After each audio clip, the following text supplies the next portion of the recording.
So today has already been turning out to be an eventful day. Not for the right reasons, but as I was driving here today, I have to go over an underpass and a massive metal, maybe like 3 or 4 inch diameter pipe rolled off this overpass and narrowly missed me by like maybe a few inches. I instinctively let off the brake just to try to avoid it, and I lightly bumped a car in front of me. Luckily, there's no damage. The guy was pretty chill, but still, it's kind of like a freaky experience that has the adrenaline coursing through me. So I'm kind of shaking a little bit right now. So 100% not recommended. If you guys remember, we used to have a timed light here in this box, and temporarily I am testing it with a GFCI outlet because this is going to be moist. It needs to be ground fault protected. So we have this hooked up correctly, and we're going to try to run some, well, first off, I'm going to try to not electrocute myself. It does, go through the test procedure correctly. Test, reset, there you go. And hopefully we get to see some night lights. Got this outdoor waterproof box. Essentially, in layman's terms, it's basically just a Tupperware box, and you put an outlet in here or a power strip. And what it does is it has these little grommets and these little cable holders to prevent the cables from getting pulled out. So currently, I think these are IP67 rated. I'm not really sure, but I didn't want to get them super wet. So I'm just going to plug this into there, run it over here into this box, and hopefully that will allow everything to stay nice and dry.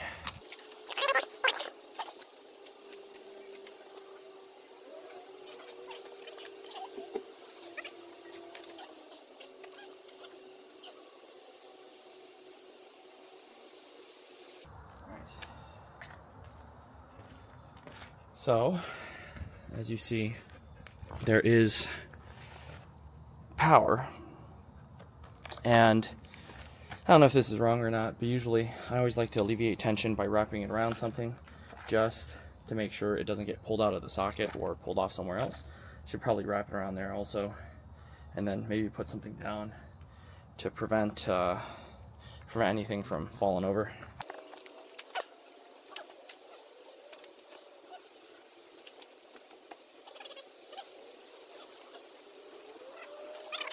So what's actually funny is there's a massive rust hole in the bottom of that door frame that allows the door to be closed and the wire to still pass through.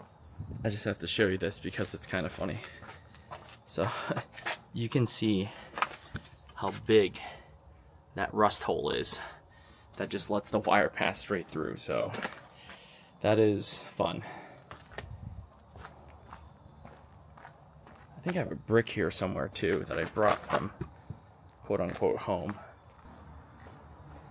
I just want that corner of the cable to be weighed down.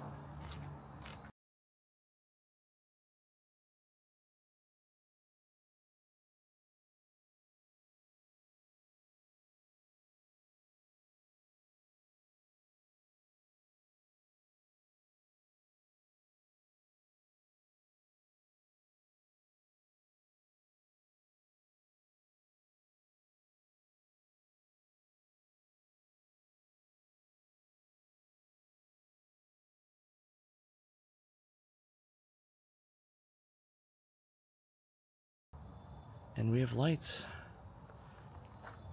I thought that was a trash bag, but it's just turbo. It's got those white trash bags, so maybe we can add a few more lights into this.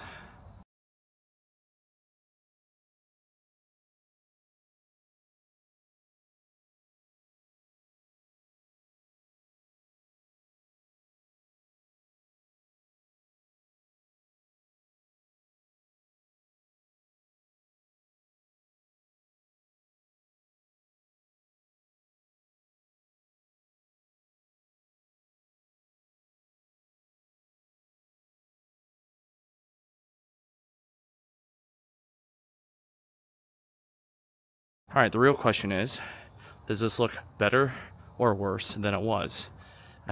Before, I felt like it was not enough. Now, I feel like it is too much. So, give me your thoughts, I guess. Have it. Those are the cheap landscape lights, and it illuminates pretty much the full length except for that little corner, which kind of drives me nuts. And it seems to be somewhat even just because it's every other light is actually a different set, because this was in a 6 instead of a 12. I probably could have gotten a 12, but these are easy to relocate. And I think the main purpose was for me to test out and try out this waterproof box, which I think what's going to probably happen is I'm probably going to dig that a little bit deeper, eventually fill all of this with some sort of landscaping rock, maybe like a river stone or some sort of drainage rock, maybe just to be cheap, 2A rock instead of 2B for compacting. And then, I mean, we still have drainage holes everywhere, so we want to keep those flowing, so we don't want it just to ice over. So put that there, and then I would say bury that or put it under something, that a piece of fake sod, so you don't see it. Kind of give the old look of the rock back, and maybe put some lights on this rear wall too that aren't, you know, just these solar lights. Those are more or less for just function over beauty. But I think this looks really cool, and I'll try to get another shot when all the motion lights are off. So today has already been turning out to be an eventful day, not for the right reasons, but as I was driving here today, I have to go over an underpass, and a massive metal, maybe like 3 or 4 inch diameter pipe rolled off this overpass and narrowly missed me by like maybe a few inches. I instinctively let off the brake just to try to avoid it, and I lightly bumped a car in front of me.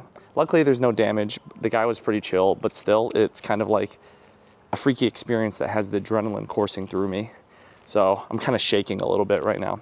But anyways, moving on. So today, before we hit the, I guess, I don't know, there's a timer on that outlet in the back there.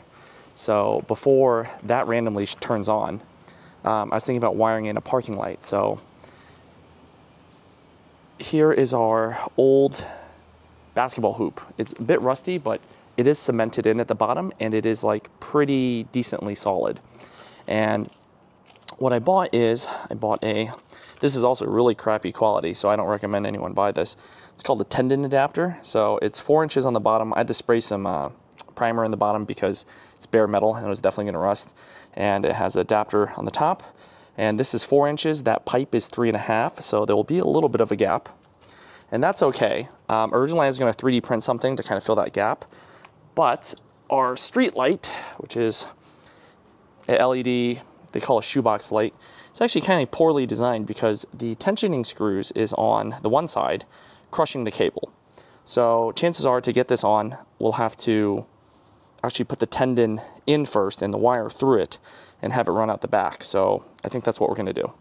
Well, this is, I mean, I don't know if this is kind of like a temporary thing, because I think one of the biggest things is I am planning on doing 2 lights. So, you know, I bought the bullhorn adapter, or what they call it. So, I mean, I think maybe if I put this up and it's bright enough, then I'll just forget about that and I'll just keep this on. But we'll see. One of the tasks for today also is I want to get some gutter work done before the sun goes down, and I bought one of these, and this is it's kind of cool. So it's a transmitter you plug in, and you go down to the box, and it'll beep to tell you which breaker is actually the current's being drawn from. And this was specifically going to be used for that because I don't know where the switch is, and I don't know where the inside switch is or the breaker. So I don't want to overload this circuit more than, well, I don't think I'm going to hit 15 amps on LED lights, but I'm just saying, in case, you know, I want to run power tools out here or something and I want to plug something in there, I would like to be able to know the amperage and if it shuts off, which switch it is. And now that it has power, we're able to do that. All right, so I'm going to time lapse this, and hopefully we'll see this kind of in action. As a short disclaimer, this went way worse than I could have ever imagined. There were so many hurdles that we had to get through, and I think this was made to be an industrial light, a commercial light, not a residential one. That's why it's so difficult to install. We've run into our first problem, and you know, nothing ever goes smoothly the way you want it to. So as you can see, the wire comes out the center, and obviously that is a straight post. So the biggest thing we have is we have the cord, which we can't really set this straight on, right, because it's going to crimp the wire.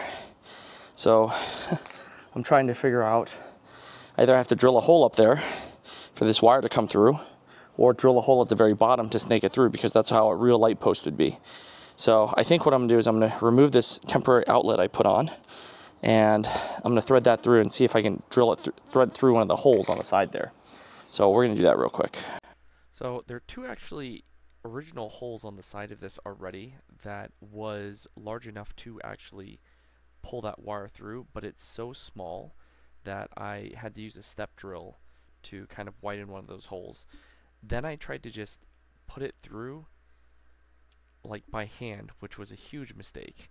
I ended up having to use a piece of copper wire as a makeshift fish tape to, and there it is, to fish this through here, and eventually was able to get this on. This was definitely a massive struggle, as you see me just constantly try to get that cable through, in and out, and then tighten it, just to get it in a position that's good enough to test, I suppose. This definitely took a lot of patience. And finally, I'm rewiring that plug back onto that so I could plug it in and test it out. Now we just have to wait for that power to turn on, then we could run a extension cord to that temporarily and see what it looks like. Hopefully we don't need more than one, but if we do need more than one, I do have that bolt tendon adapter, so hopefully we can affix that on first, run the wiring through, and then probably run some sort of conduit, and maybe do UF wire or THHM wire to go through there. So this is kind of up next. So the biggest problem with this is there's a hole in the wall, and I want to put a junction box on the outside so I can mount a light. But one of the big things is that hole isn't going to line up with this, and if I do screw that junction box in, I want to seal that hole. So, but then again, at the same time, maybe I could reuse that hole for, you know, like security cameras or something else. So I'm not really quite sure yet. So I'm going to go inside, take a look to see if there's any light peeking through that hole, and if there is, maybe see if I can run something over. I should really grab my fish tape to be able to pull, let's say, Ethernet cable or something through here so I can see it easier, but let's see. Inside here, someone has already generously left me an access panel. I mean, it wasn't open, but you can tell on this side too, it's cracked down the center there. This is cracked down the center as well. You can kind of see that hole up there. So we're gonna take a look up there and see what's in there. So up the rabbit hole we go. And here's our flashlight. Okay, it's a wooden joist. Some piping. Surprisingly, they use wood for here, and they just drilled this whole block hole here. Okay. I did just hit my head real hard on that EMT conduit up there, but there's something that I did discover, which is kind of interesting. Number one, if you see these wrapped insulated pipes, that looks to be my heating pipes. And then this unwrapped copper pipe here also is heating pipes. All right, so as we look around here, we can kind of see, well, I mean, it's a rat's nest of electrical here. We see a lot of the radiator pipes going through here, which makes sense. And then, I don't know if you guys can flip around and see here, there's more heating pipes. And actually, it looks like those are AC lines. And, you know, I think that's right. Those are AC lines. They go out, okay? And these over here could be actually water supply lines. These two here. So they might not be running underground. They might be running above here since it was added in a lot later. So that's something we're gonna have to verify. But I guess that's somewhat good news. Really, realistically speaking, unless you're doing a replumb, you don't really want to go through a ceiling of a breezeway that's literally, you know, exposed to the outside elements pretty much. But what's interesting is the breezeway is actually made out of wood, which, I mean, is okay. The rest of the building's made out of block, but I don't know why they made the breezeway out of wood. So basically, I mean, let me just catch my thoughts. I just hit my head real hard. But I think for replumbing it should be not as difficult if I know all the water lines go across the top, because if it goes across the top, we know that there's a couple of other things that we can access, like this cabinet thing down here under the old security system. We can see a lot of piping going down into the basement. So this goes into the basement. I don't know where into the basement. You know what? I'm gonna stick my head down there with a flashlight and kind of see if I can see downstairs and see if I recognize anything. Hopefully nothing bites me or clamps my head off. But essentially, if we know it goes through this ceiling above us, in theory, we could just run the pipe through and try to fish it over here and just make sure it's nice and insulated, of course. Alrighty, let's flip this camera around. All right, so here are our two very large pipes. So originally I thought these pipes, you know, might, well, one is electrical conduit. You can see that middle one is an EMT electrical conduit. Sorry, angle it better. That middle one is an EMT electrical conduit. And the top and bottom ones are heating lines. And I don't know, they made a nice slope here, which is, I guess, nice. I guess I can move the camera here so you guys can look into this hole. That's just wood studs. All right, so, and, oof, I don't know how they threaded all of this Ethernet cable through, but here is the hole in the ground. Let's take a look down. It doesn't look very far down. It just looks like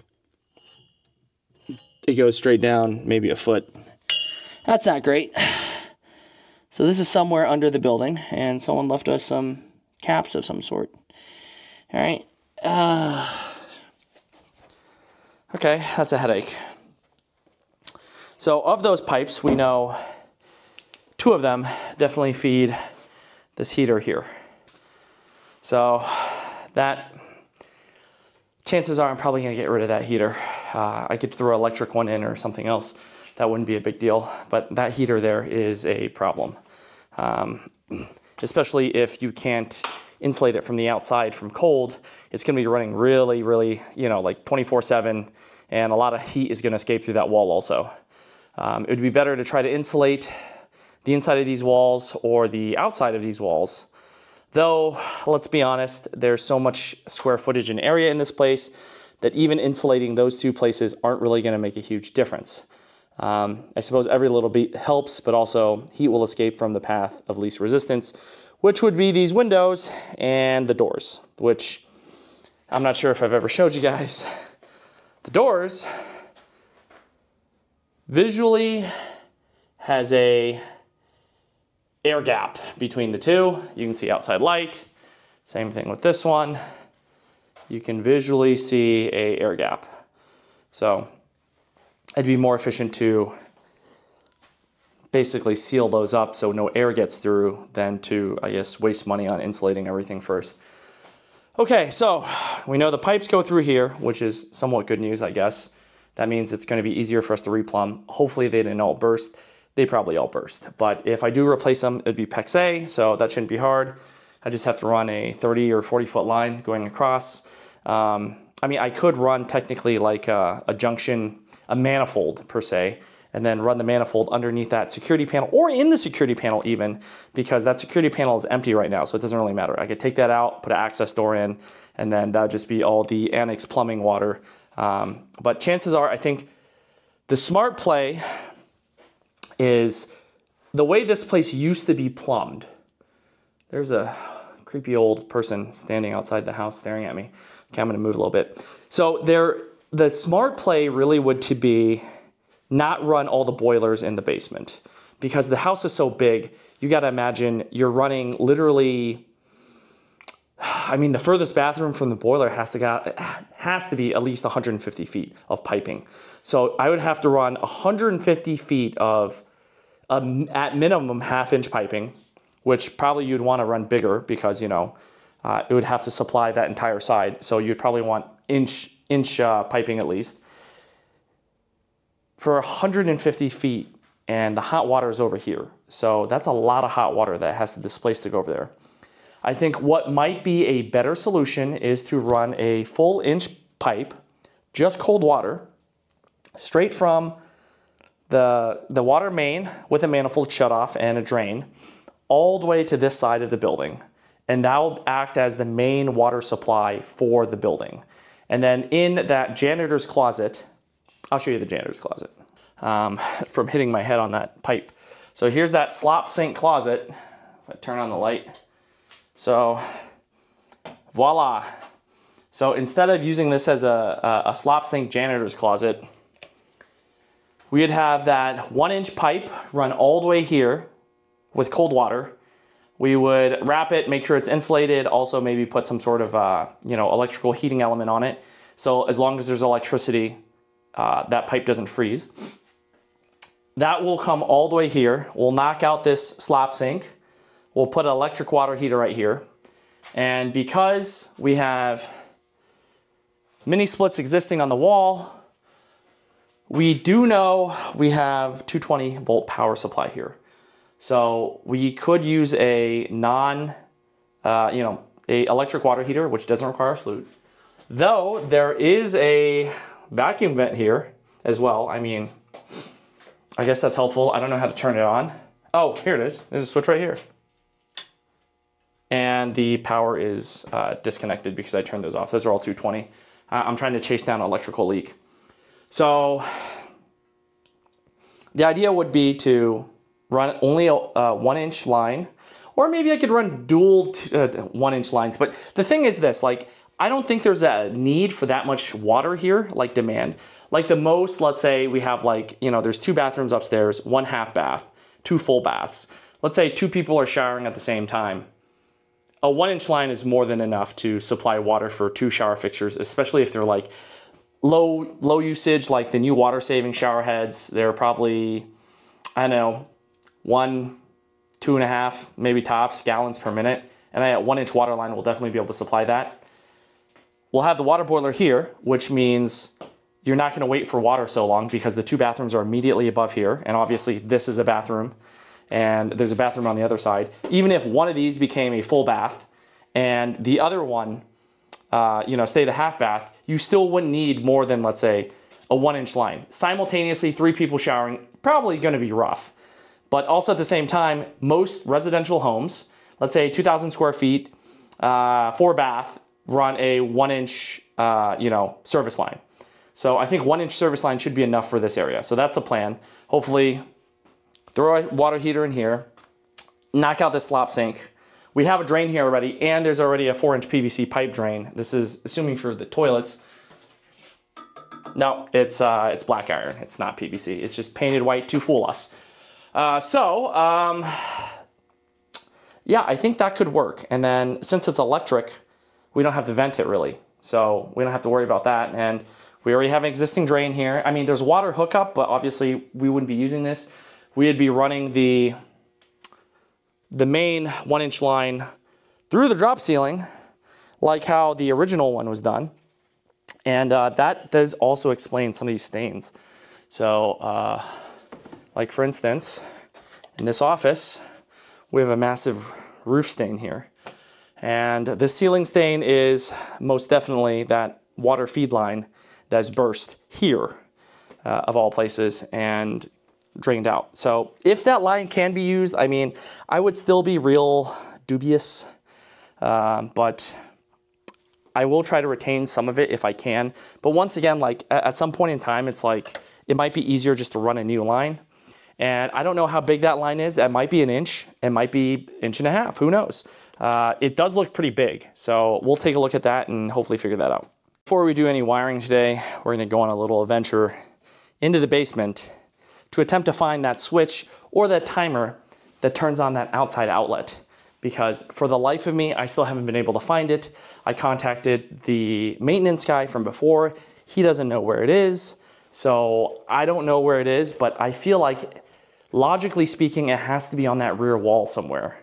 So we're going to go in the basement and try to not get ourselves murdered in case someone is squatting here. Kind of hard to see. That conduit is right on that wall there. So we are thinking in the basement, somewhere in this area, we should see that conduit come through. So let's go downstairs and take a look. All right, you guys know this. This is my favorite part of the house, AKA the creep dungeon. All right, so let's take a look at this real quick. Bill garage lights. There's no garage here. Oh. That's the Dean's garage lights, campus lights, 13. So 14 has a big X on it. 13 is off, so the campus lights are off. 12 is blank. 10 says spare, but it's on. Boiler room lights, spare, 6, 7. All right, the rest are not labeled, not great. All right, so this is that room. Let's give it a whirl. Oh, this light switch is in dire need of maintenance. So this is what I would assume. I mean, first off, all these exposed junction boxes are not ideal. I'd assume this is what's going out to the garage, I guess. I mean, not the garage, sorry, I'm at a loss of words right now. Yeah, to that dungeon, I guess. And then I think this is a water line. That's the water spigot outside. And there's a drain here, which is great because it's draining right onto the wall. And then we have a random pipe that goes outside. I'm assuming that pipe used to connect to that pipe. But this pipe, I'm not really sure if this is a water pipe or someone just painted a gas pipe. I don't know what that means at all. So, okay, this is electrical conduit. You can tell by how it's joined together. It's electrical conduit. That could be potentially gas or water. I highly doubt it's gas going outside, so I would assume it's water. This is all insulated. This, I think, might be hot water. One of these is hot water. They insulated a lot of these. There's a lot of random terminations here. And there's another poop drain here. So I think that's the box, because you see it goes out there. I mean, this would have to be like pretty much above grade though, and I don't see a conduit on the wall. Let's go outside and take a look. Here we are outside, and you can see right here, I don't see anything at least, right? And here's our conduit coming out here. This is what goes into there, and this is on the timer. Well, if I plug this in, and that line is actually the power, what I could do is I could bypass that and connect it to a switch. And that way, I could just flip the switch on and off, or put my own timer, and then that'd just be some random dead timer. But also, once again, it's kind of confusing because definitely there's conduit going under here into the house, and there's that spigot we're talking about. Also, running conduit subgrade and drilling a hole through your foundation wall isn't great. I would not recommend that because any sort of water ingress here could potentially move through that conduit and get through here. Like, that conduit, realistically, would be somewhere in this area. I mean, I guess I could start digging. I mean, I would have rather preferred to see the conduit come through, you know, higher up, but obviously I think that would have went straight into the kitchen and also literally covered in spider webs. So it's here somewhere. I mean, the easiest thing to do really would be to seal that up, eliminate that, because in theory we don't really need that per se there. And then if we were to redo the electric, unless we're charging stuff in there, which I really would hope not because it's really moist in there, that wouldn't be needed. We could just put an outdoor outlet over here and then run the lines across like you normally would. Or, I mean, all of these windows in theory, you could punch out one of the blocks and then put something in there to fill up the one block and run conduit through it to come out here and have an outlet here. That would be fine too. I mean, I don't know if that'd be aesthetically appealing per se, but then again, once again, if you look, I mean, I have random conduit along the wall pretty much everywhere, so that might not be crazy, I guess. Sorry, I'm just rambling. Task at hand, we're gonna remove this thing. This is illegal in multiple ways just because there's no junction box. It's not sealed, weather sealed really. I might have to drill a hole in that junction box to, you know, location where that is. So I'm gonna take that out first, which I don't know if you can see is just literally screwed into masonry cement there. And it's bent, super bent. And then it has 2 wire nuts. And I specifically got some Wagos to extend those out. And this is the thing, like it's not that I don't ever throw out, but I always like to keep like some random copper stranded wire on hand, just because you never know when you might need a little bit of an extension. So what we're gonna do is we're gonna use a Wago wire nut. And did I turn off all these lights? They turn off by themselves. They definitely didn't turn off by themselves. Yeah, so I'm gonna use some Wago wire nuts. So here they are. These are the straight through ones. They also have these. I'm also aware Harbor Freight makes a knockoff of these. I think for my purposes, it won't really matter because they're LED floodlights. So what that means is the power draw is gonna be really low. So I'm not worried about running like 10 gauge wire through this, like 600 amps, whatever. It's definitely not 600 amps. Let me see what it is. It's, because I was gonna say, don't quote me on that. It's 300 volts, 20 amps. So 6,000 watts, which is more than enough. You're not gonna be able to do 6,000 watts on a 15 amp breaker. So these basically, what's nice about them is essentially there's a little tab on them and you pop the tab up like so, and you can visually see, if it will focus, you can visually see how far you stick the cable in, and then you just clamp them down. As a test port, these don't have test ports, the straight through ones. These have test ports on top and bottom. So once you plug them in, you can test to make sure that you know that it's connected properly. We'll notice immediately because once we turn on the power, if the light doesn't turn on, then obviously it's not working. So I'm gonna go set you guys up, and I'm gonna try to utilize my time as best as possible there. We're going to be installing a rather off-brand floodlight camera. The app is horrible, but I mean, okay, I'll say this. There's a reason why they were cheap, and it was cheap. So, but for the price, I really don't think it's it's anything to complain about. My other options were probably like 4 or 5 times the price easily, and this is just temporary so that we could have light and potentially a, sorry, I'm just turning off all these lights, potentially a way to like kind of see what's going on, like when the mailman comes, that kind of stuff. So I'm gonna get to that. I'm gonna set you guys up, and I'll see you over there. I was going to use the collapsible ladder, but I figured an A-frame would probably be safer here. Interesting tidbit. Interesting tidbit, not really. Number one, they drilled a massive hole in the middle so this rod could come through. It would have been easier if they just cut the rod off, but they drilled a massive hole this deep for that.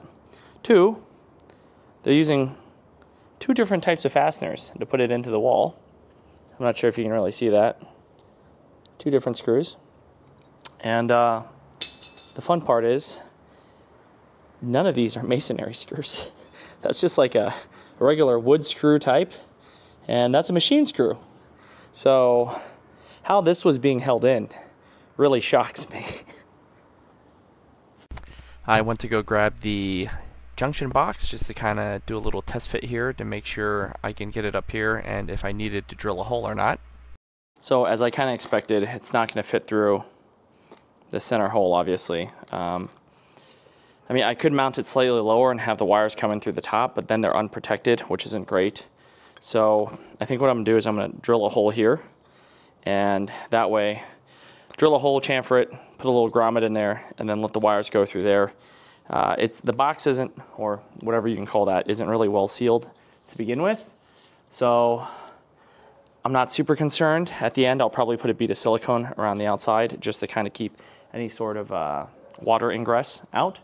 There is an eave here, so in theory, we shouldn't be worried about too much water, but also at the same time, you know, you want to do things right if you do it. So hopefully this is more correct than the way it was, even though it's been like this for God knows how long. So I'm just going to go drill a hole in this.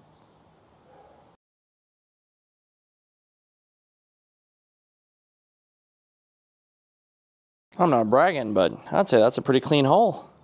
Look at that. All right, time to dechamfer that and put it back up. Some people are going to be kind of curious.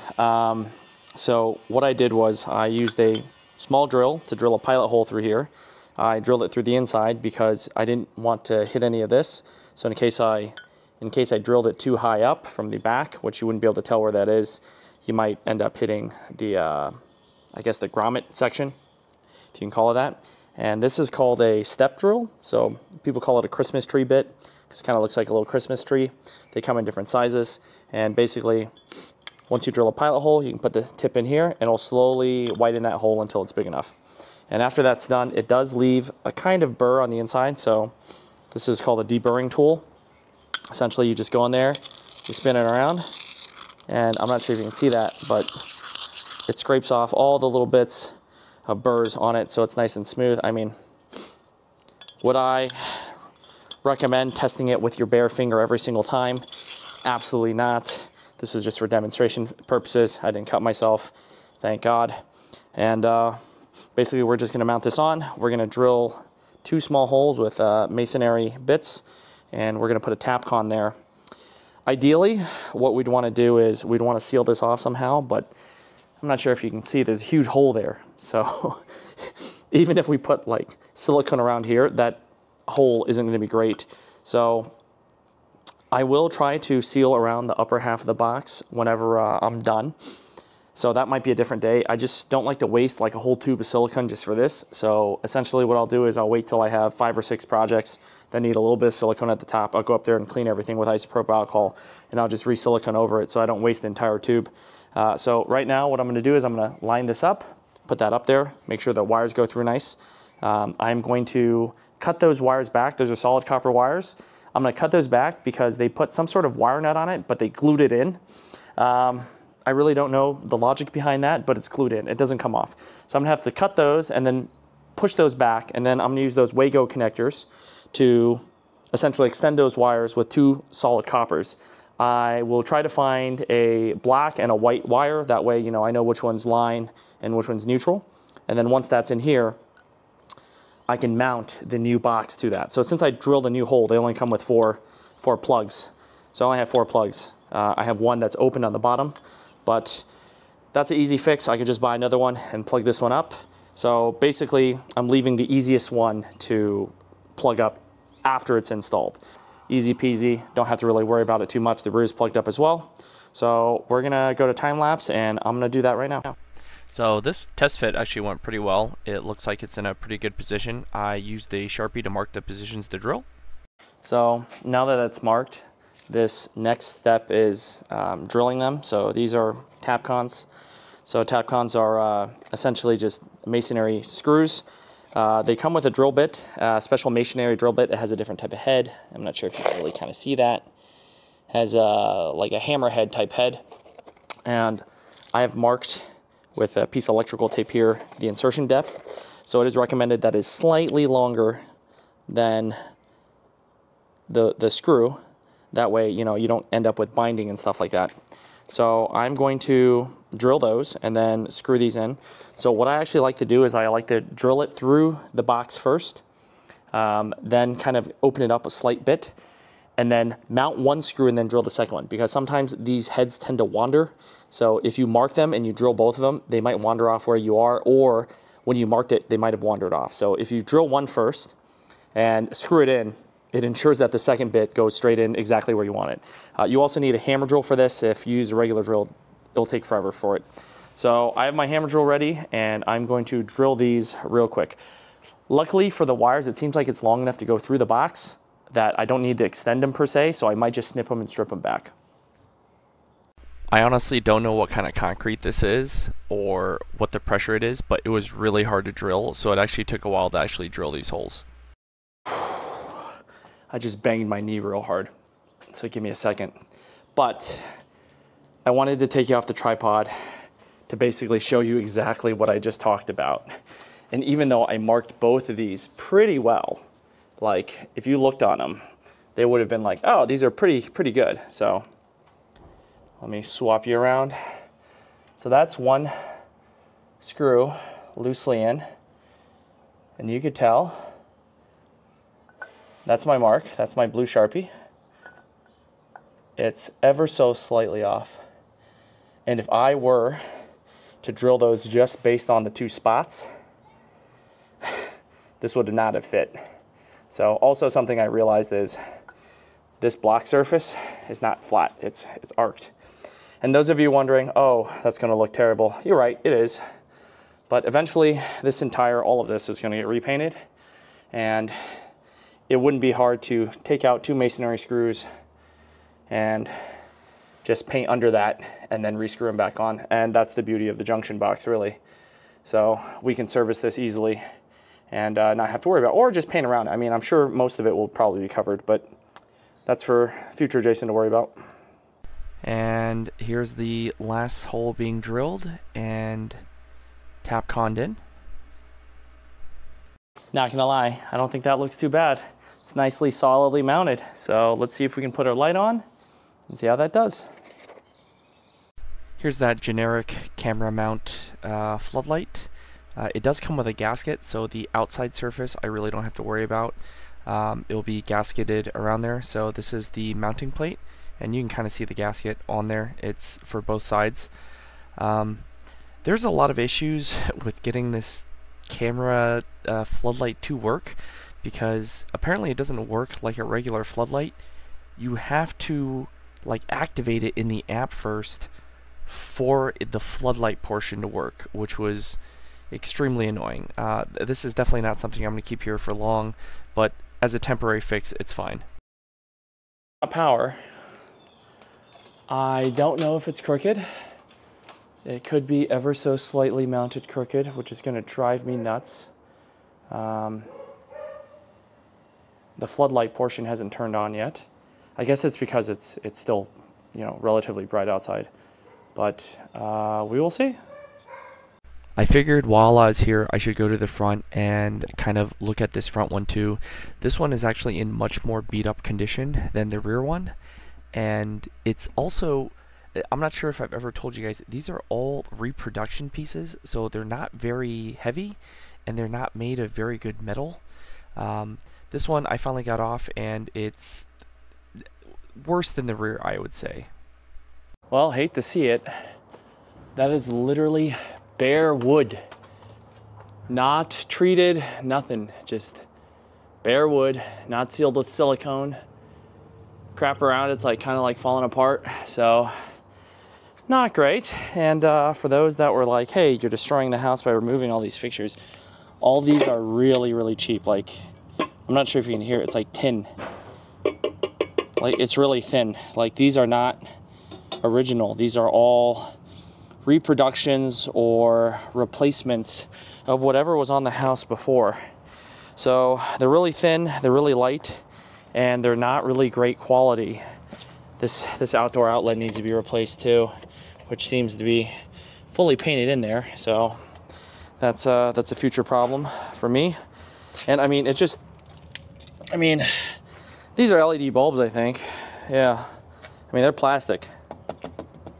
Like, they're old plastic. So trust me, I would love to keep a lot of this old stuff and restore it. if it was restorable, but a lot of this stuff is not original. This is all remanufactured, and like they bent this so that it would actually fit into that groove.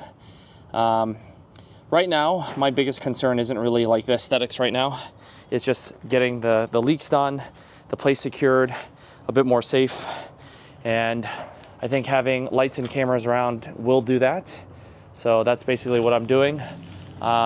Shoulder still hurts, hip still hurts. Keep on injuring myself.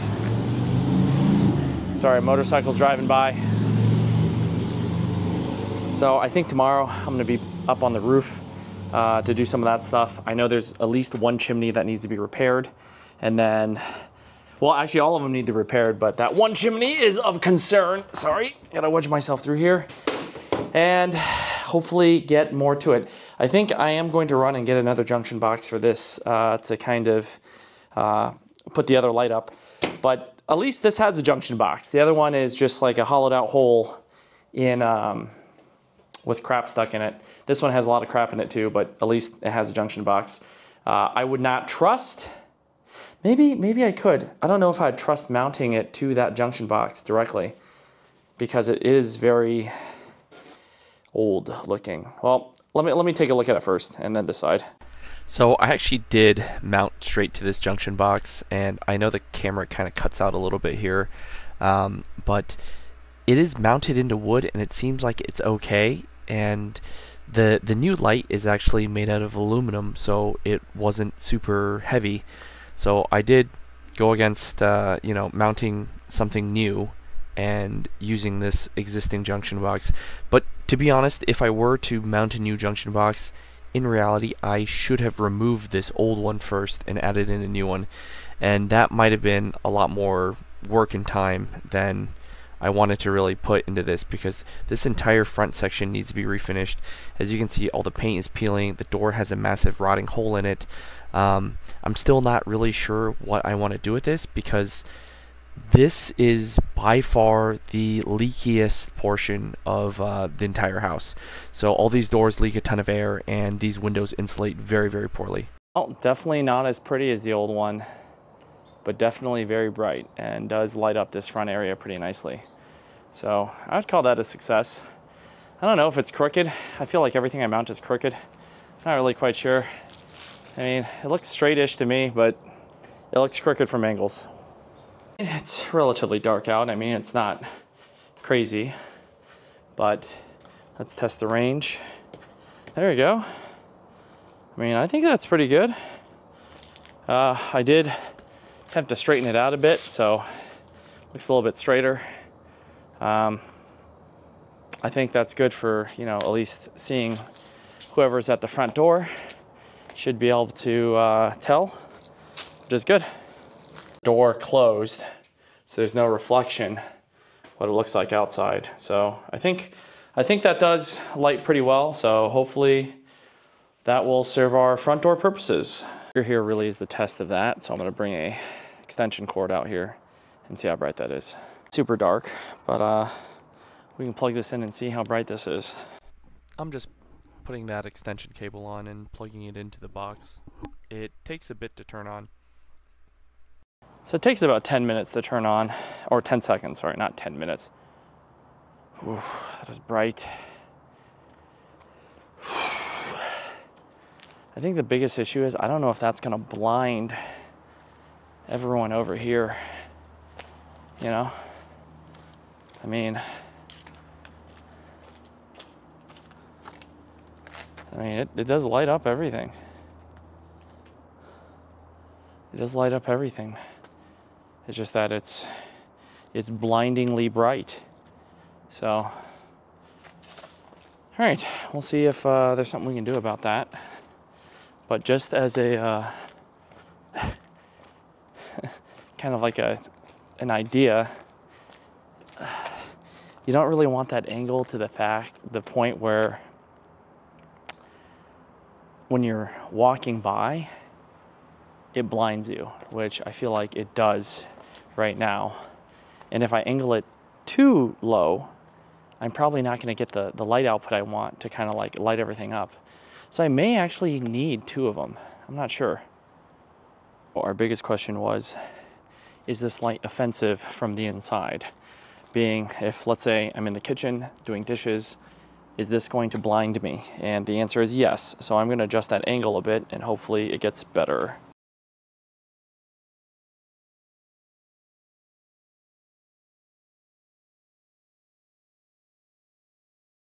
See, now we have a completely different problem. It barely lights up anything. It just lights up maybe about here. And really what you really want is a lot of that light to come out into the lot. I mean, I understand I do have these wall lights that kind of will fill in for that, but I feel like a lot of the light is wasted because it's all concentrated right below it when, I mean, this is still pretty offensive. All right, maybe let's alter it one more time, have it slightly angled to just give a little bit more range. Because right now you can kind of see the cutoff line is right about here, right? And we want it just a little bit further, let's say to here, and then these lights can take care of this. So let's try that again.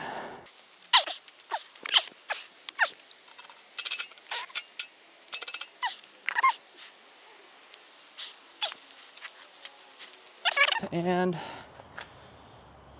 it's a little better. I don't find that offensive, which is good. Like when I look at it, my eyes don't hurt, which is good. I think that might be a good compromise, I suppose. I mean, if you look over here, it kind of blends, the two kind of blend in together a bit. I mean, to get a better idea, I probably should turn off those lights. So let me do that real quick. All right, so I've turned those lights off and you can see the light basically just fades to about here, which I think is okay. On this side, you kind of see a cutoff. I mean, it's still probably going to be offensive to the eyes in the kitchen. Guess you might have to pull some blinds down. I don't know. I think I'm gonna try to adjust it one more angle and then hopefully just call it from there. So let's give that a real quick shot.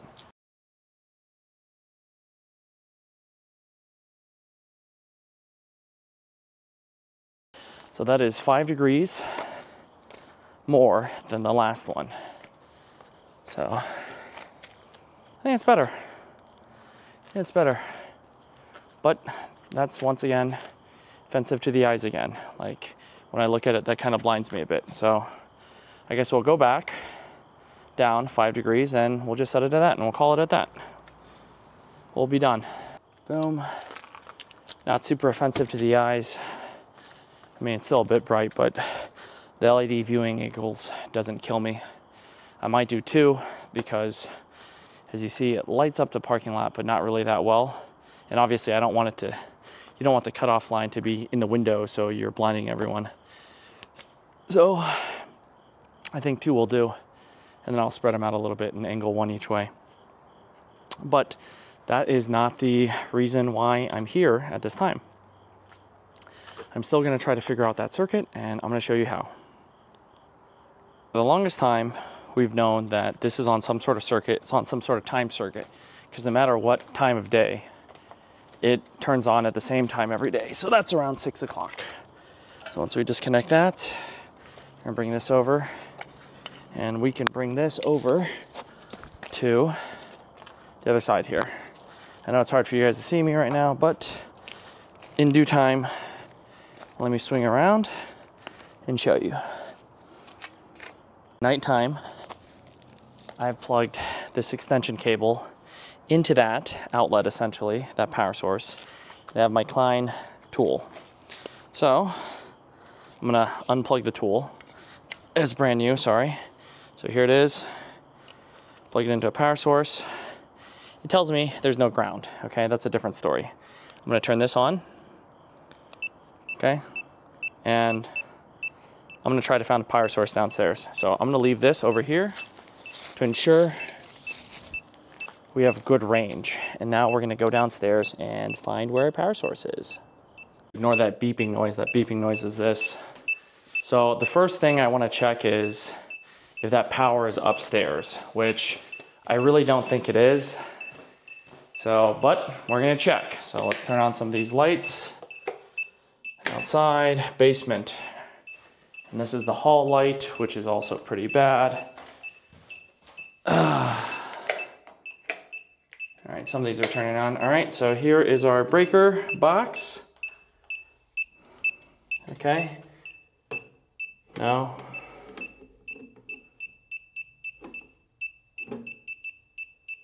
That's getting close, but that's not it.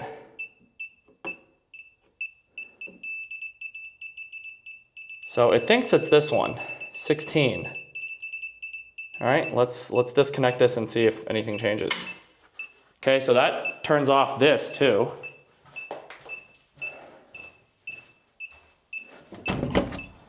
And does it also turn off our lights?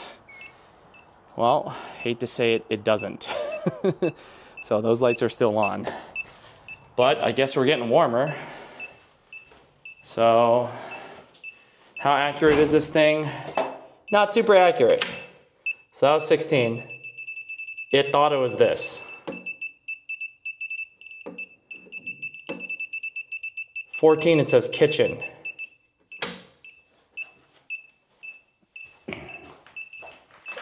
We'll take another look. I mean, obviously our kitchen lights are off, but the lights outside are still on. So it's not any of these. So far this tool has deemed me not great. So it's thought so far this one's it.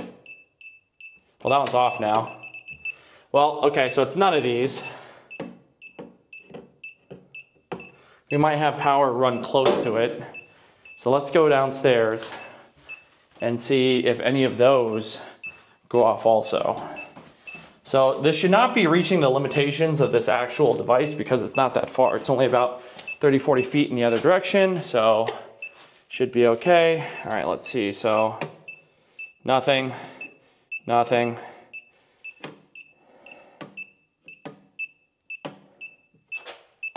That one's off, so.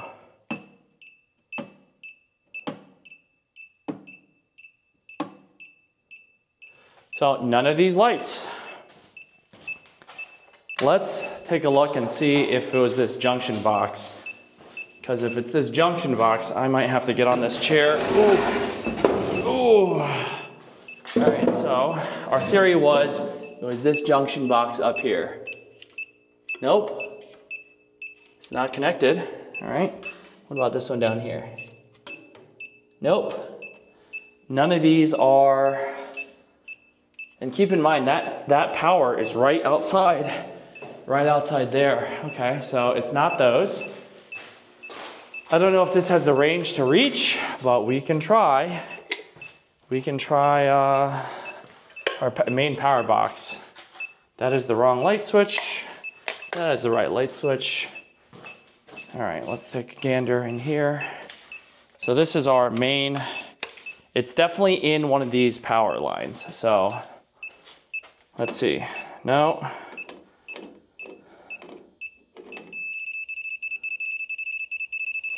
Okay. What does this say? Something unit. I don't know what that even is. Let's see. 12. Uses unit. I don't know what the hell that means. So far, that's the only one. Basement panel. And it turned off.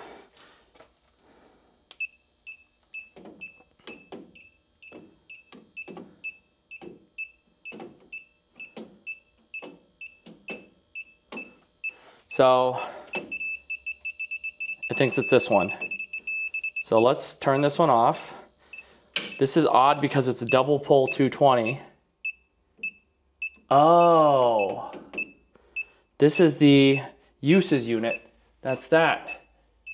The AC power conditioner. Huh. Why would the outside lights need a power conditioner? That is so odd to me. All right, let's go outside and see if that's on or not. If it's on, then that's not it also. I know it's on my power because when I turn off the main, everything should, like when I turn off the main for the whole building, it shuts off. And guess what? It is indeed not that powered because the lights are still on. So I'm starting to think this tool is useless, or I'm using it wrong. Because out of that entire box, none of them, except for that one, lit this up. And with that off, I don't even know why I need this power conditioner, to be fair. I don't know what's connected to it, but probably some sort of electrical equipment. And it uses 220. So let's flip this back around. I mean, you could hear it. You can hear it buzz. So now it's not.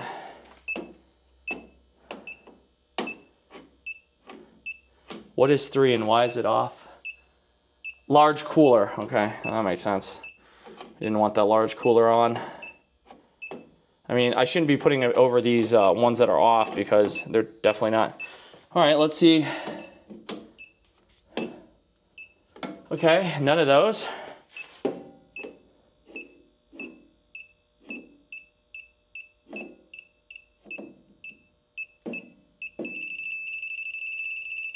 All right, so it says this one here, which is 13. Fight through the mold, fight through the mold. CEO off. Okay, I do not know what CEO off is.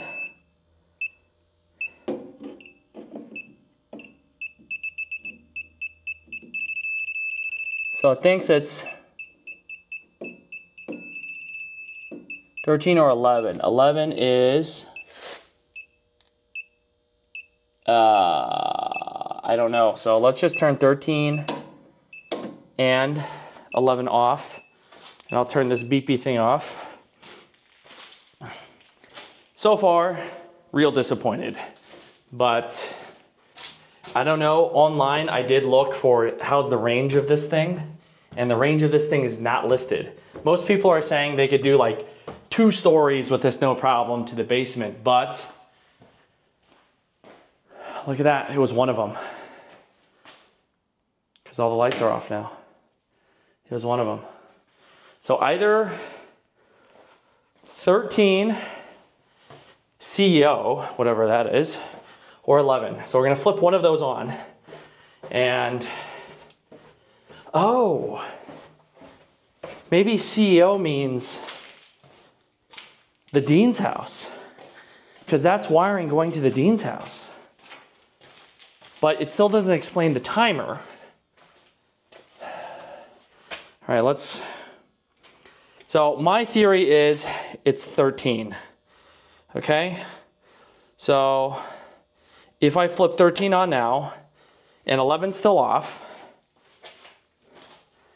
that should mean it's the right one. I don't know where the timer is, but it's 13. It's in that sub panel.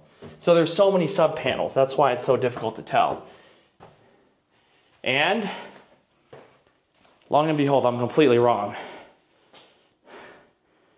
It's still dark outside, which means it's 11. It's 11.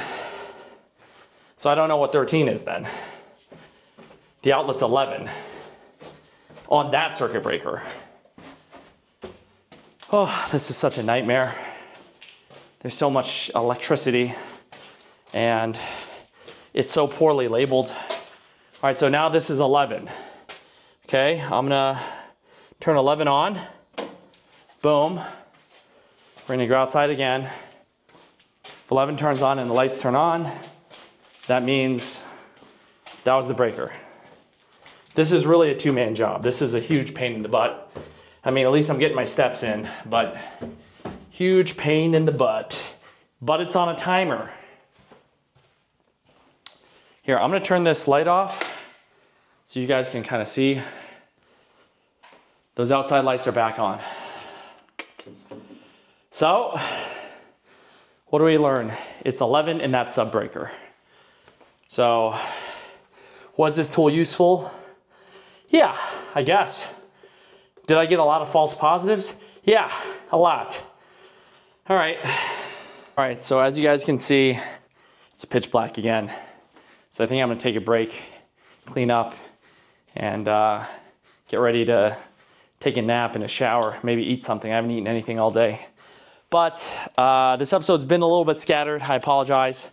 I think tomorrow we're gonna be back on the roof. So hopefully that will be nice. By nice, I mean terrible, but I guess back to some actual fixing content. I guess if you have any questions, leave them in the comments. Do I recommend this tool? I mean, I don't know, for my application, probably not, because it's just really wonky. It did help narrow it down, I guess, so maybe it does have its merit. But it definitely claimed to be really accurate, and it is a good brand, so partially kind of disappointed, but also at the same time, I guess it did work in the end, I suppose. It just kept on giving me false positives, and I still had to narrow it down. Anyways, hope you guys have a good week, and I'll see you next week. Thanks. Peace. Also, a special thanks to our channel members. I appreciate all of you. So have a good week, and I will see you next week. Bye.